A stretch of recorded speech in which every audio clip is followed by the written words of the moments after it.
बोलो राधे राधे। आज हम सुनेंगे कार्तिक मास का मातम्य कथान अध्याय नंबर 7। नारद जी ने कहा, हे राजन, कार्तिक मास में व्रत करने वालों के नियमों को मैं संक्षेप में बतलाता हूँ, उसे आप सुनिए। व्रती को सब प्रकार के आमिष, मांस, उड़द, राई, खटाई तथा नशीली वस्तुओं का त्याग कर देना चाहिए। व्रती को दूसरे का अन्न ग्रहण नहीं करना चाहिए, किसी से द्वेष नहीं करना चाहिए और तीर्थ के अतिरिक्त अन्य कोई यात्रा नहीं करनी चाहिए। देवता, वेद, ब्राह्मण, गाय, व्रती, नारी, राजा तथा गुरुजनों की निंदा भी नहीं करनी चाहिए। व्रती को दाल, तिल, पकवान व दान किया हुआ भोजन ग्रहण नहीं करना चाहिए। किसी की चुगली या निंदा भी नहीं करनी चाहिए। किसी भी जीव का मांस नहीं छूना चाहिए।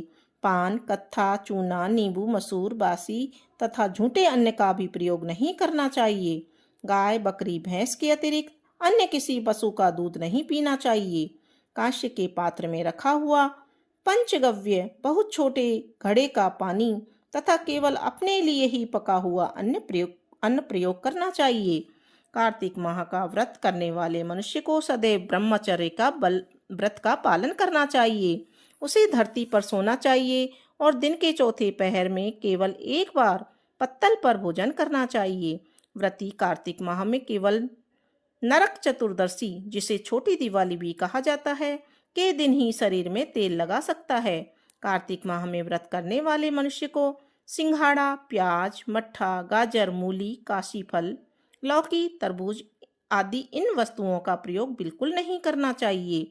राजस्वला, चांडाल, पापी, मलेच्छ, पतित, व्रतहीन, ब्राह्मण द्रोही और नास्तिकों से बातचीत नहीं करनी चाहिए। भगवान विष्णु को प्रसन्न करने के लिए अपनी शक्ति के अनुसार चांद्रायण आदि का व्रत करना चाहिए और उपयुक्त नियमों का पालन करना चाहिए। व्रती को प्रतिपदा को कुम्हड़ा, द्वितीया को कटहल, तृतीया को तरुणी स्त्री, चतुर्थी को मूली, पंचमी को बेल, षष्ठी को तरबूज, सप्तमी को आंवला, अष्टमी को नारियल, नवमी को मूली, दसवीं को लौकी, एकादशी को परवल, द्वादशी को बेर, त्रयोदशी को मट्ठा, चतुर्दशी को गाजर और पूर्णिमा को साग का प्रयोग नहीं करना चाहिए। रविवार को आंवला का प्रयोग नहीं करना चाहिए। कार्तिक माह में व्रत करने वाला मनुष्य यदि इन शाकों में से किसी शाक का सेवन करना चाहे तो पहले ब्राह्मण को देखकर ग्रहण करे। यही विधान माघ माह के व्रत के लिए भी है। देवोत्थानी एकादशी में पहले कही गई विधि के अनुसार नित्य जागरण, गायन, वादन आदि करना चाहिए।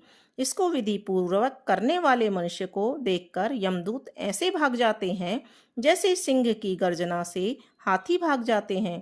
कार्तिक माह का व्रत सभी व्रतों में श्रेष्ठ है। इसके अतिरिक्त जितने भी व्रत यज्ञ हैं वह 1000 की संख्या में किए जाने पर भी इसकी तुलना नहीं कर सकते, क्योंकि यज्ञ करने वाले मनुष्य को सीधा वैकुंठ की प्राप्ति होती है। जिस प्रकार राजा की रक्षा उसके अंगरक्षक करते हैं, उसी प्रकार कार्तिक माह का व्रत करने वाले की रक्षा भगवान विष्णु की आज्ञा से इंद्रादि देवता करते हैं। व्रती मनुष्य जहाँ कहीं भी रहता है वहीं पर उसकी पूजा होती है, उसका यश फैलता है। उसके निवास स्थान पर भूत, पिशाच आदि कोई भी नहीं रह पाते। विधि पूर्वक कार्तिक माह का व्रत करने वाले मनुष्यों की पुण्यों का वर्णन करने में ब्रह्मा जी भी असमर्थ हैं। यह व्रत सभी पापों को नष्ट करने वाला, पुत्र पौत्र प्रदान करने वाला और धन धान्य की वृद्धि करने वाला है। बोलो विष्णु भगवान की जय। जिसकी दया से सरस्वती भाव रही उपजाए, कार्तिक महात्म्य का कमल लिखे 8वां अध्याय। तो बहनों, आज हम कार्तिक मास महात्म्य की कथा अध्याय नंबर 8 सुनने जा रहे हैं। नारद जी बोले कि अब मैं कार्तिक व्रत के उद्यापन का व्रत करता हूँ, जो सब पापों का नाश करने वाला है। व्रत का पालन करने वाला मनुष्य कार्तिक शुक्ला चतुर्दशी को व्रत व व्रत की पूर्ति और भगवान विष्णु की प्रीति के लिए उद्यापन करे। तुलसी के ऊपर एक सुंदर मंडप बनावे, उसे केले के खम्भों से संयुक्त कर नाना प्रकार की धातुओं से उसकी विचित्र शोभा बढ़ावे। मंडप के चारों ओर दीपकों की श्रेणी सुंदर ढंग से सजा कर रखे। उस मंडप में सुंदर बंधनवारों से सुशोभित 4 दरवाजे बनावे। उन्हें फूलों से तथा चंदन या चवर से सुसज्जित करे। द्वारों पर पृथक पृथक मिट्टी के द्वारपाल बनाकर उनकी पूजा करें। जिनके नाम इस प्रकार रहेंगे: जय, विजय, चंड, प्रचंड, नंद, सुनंद, कुमुद और कुमुदाक्ष। उन्हें चारों दरबारों पर दो दो के क्रम में स्थापित कर भक्ति पूर्वक पूजन करें। तुलसी की जड़ के समीप 4 रंगों से सुशोभित सर्वोत्भद्र मंडल बनावे और उसके ऊपर पूर्ण पत्र तथा पंचरत्न से संयुक्त कलश की स्थापना करें। कलश के ऊपर शंख, चक्र, गदाधारी भगवान विष्णु का पूजन करें। भक्ति पूर्वक उस तिथि में उपवास करें तथा रात्रि में गीत, वाद्य, कीर्तन आदि मंगलमय आयोजनों के साथ जागरण करें। जो भगवान विष्णु के लिए जागरण करते समय भक्ति पूर्वक भगवत संबंधी पदों का गान करते हैं, वे सैकड़ों जन्मों की पाप राशि से मुक्त हो जाते हैं। जो मनुष्य भगवान के निमित्त जागरण करके रात्रि भर भगवान का कीर्तन करते हैं, उनको असंख्य गोदान का फल मिलता है। जो मनुष्य भगवान की मूर्ति के सामने नृत्य गान करते हैं, उनके अनेक जन्मों के एकत्रित पाप नष्ट हो जाते हैं। और जो भगवान के सम्मुख बैठकर कीर्तन करते हैं और बंसी आदि बजाकर भगवत भक्तों को प्रसन्न करते हैं तथा भक्ति से रात्रि भर जागरण करते हैं, उन्हें करोड़ों तीर्थ करने का फल मिलता है। उसके बाद पूर्णमासी में एक सपत्नीक ब्राह्मण को निमंत्रित करें। प्रातःकाल स्नान और देव पूजन करके वेदी पर अग्नि की स्थापना करें और भगवान की प्रीति के लिए तिल और खीर की आहुति दें। होम की शेष विधि पूरी करके भक्ति पूर्वक ब्राह्मणों को पूजन करें और उन्हें यथाशक्ति दक्षिणा दें।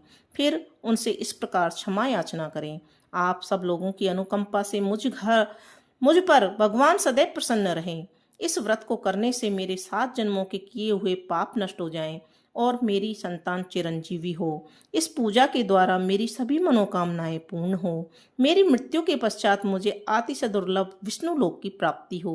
पूजा की समस्त वस्तुओं के साथ गाय भी गुरु को दान में दें। उसके पश्चात घर वालों और मित्रों के साथ स्वयं भोजन करें। भगवान द्वादशी तिथि को शयन से उठे, त्रयोदशी को देवताओं से मिले और चतुर्दशी को सबने उनका दर्शन एवं पूजन किया। इसलिए उस तिथि में भगवान की पूजा करनी चाहिए। गुरु की आज्ञा से भगवान विष्णु की सुवर्णमयी प्रतिमा का पूजन करें। इस पूर्णिमा को पुष्कर तीर्थ की यात्रा श्रेष्ठ मानी गई है। कार्तिक माह में इस विधि का पालन करना चाहिए। जो इस प्रकार कार्तिक के व्रत का पालन करते हैं, वे धन्य हैं और पूजनीय हैं। उन्हें उत्तम फल की प्राप्ति होती है। जो भगवान विष्णु की भक्ति में तत्पर हों, कार्तिक में व्रत का पालन करते हैं, उनके शरीर में स्थित सभी पाप तत्काल नष्ट हो जाते हैं। जो श्रद्धा पूर्वक कार्तिक के उद्यापन का महात्म्य सुनता है या सुनाता है, वह भगवान विष्णु का सायुज्य प्राप्त करता है। बोलो विष्णु भगवान की जय।